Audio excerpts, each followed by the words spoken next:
Hello, my name's Abraham. I'm gonna inform you on the battle between the mafia in New York in 1970s and 80s. In 1970s and 80s, there was five families: the Gambino, Colombo, Bonanno, Lucchese, and Genovese. And it was said to be the golden era of the mob. The families found ways to control New York under the noses of the FBI, and it wasn't until 1985 that Rudy Giuliani, a federal prosecutor that would later become the mayor of New York, found a way to indict the heads of the five families that ran New York. And first, I will give a brief description of the ranks that make up a family. Second, I will discuss how the mafia ran New York. And finally, I'm going to discuss how the mafia was taken down. And each family consists of different ranks. At the very top, we have the boss. Below that, we have the underbosses. Next, we have the captains. At the bottom, we have the soldiers. And the soldiers, they mostly do like the grunt work. They do the dirty work, which is kind of why it was hard for the cops to get to the people at the top, because they really didn't do anything. They just gave orders. Now that I have described the ranks that make up a family, I will now discuss how the mafia ran New York. And the families were always looking for different ways to make money, and they began to take part in any kind of business that they could. In an interview for a documentary titled Fear City, New York versus the Mafia, Michael Francese, a captain of the Colombo family, stated, "We prospered because we infiltrated every fabric of society, from the guy on the street with the numbers business all the way up to the unions." They also had a club that was known as the Concrete Club that involved 8 companies, and every construction project that cost more than $2 million would go to that club, and it would basically just put money in the pockets of the mafia. And also, a lot of people were involved with the mafia. Like, if you were alive at that point, or anybody really, your teacher or your coach or your barber was usually or most likely involved with the mob. And like any small business, they always exploited them with fear.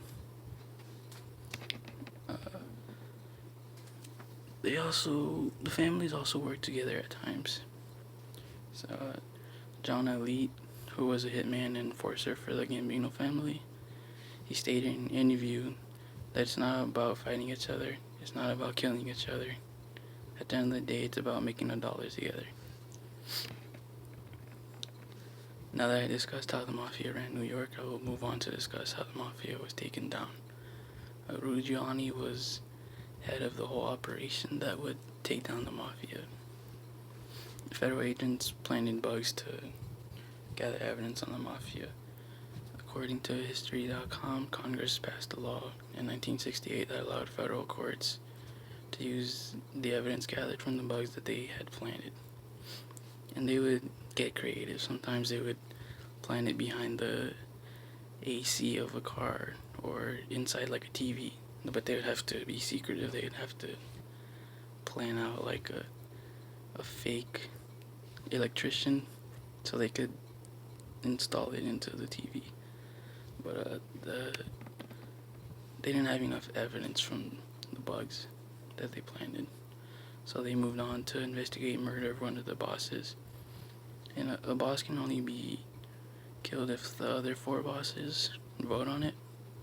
And all the 5 bosses were known as the Commission. And Giuliani wanted to connect the murder of the boss to the Commission. A soldier's palm prints were found on an abandoned car that was tied to the murder, and he was later seen going to a house of another family to be congratulated, which was later used as evidence. And all the bosses were then seen going to a meeting which was enough evidence to link the commission to the murder of the boss. And in the end, Giuliani had enough evidence to convict the 5 bosses of the families. Each boss was sentenced to at least 100 years in prison. In the end, I first discussed the ranks that made up a family. Second, I discussed how the mafia made their money and ran New York. And finally, I discussed how the mafia was taken down. And the downfall of the mob in 1985 was one of the major mob busts in the U.S. history. The federal agents, along with the prosecutors that were responsible for locking up the bosses of 5 families that ran New York, they certainly made history. And this was the first case where RICO was used to take down the big crime organization. And that is all. Thank you.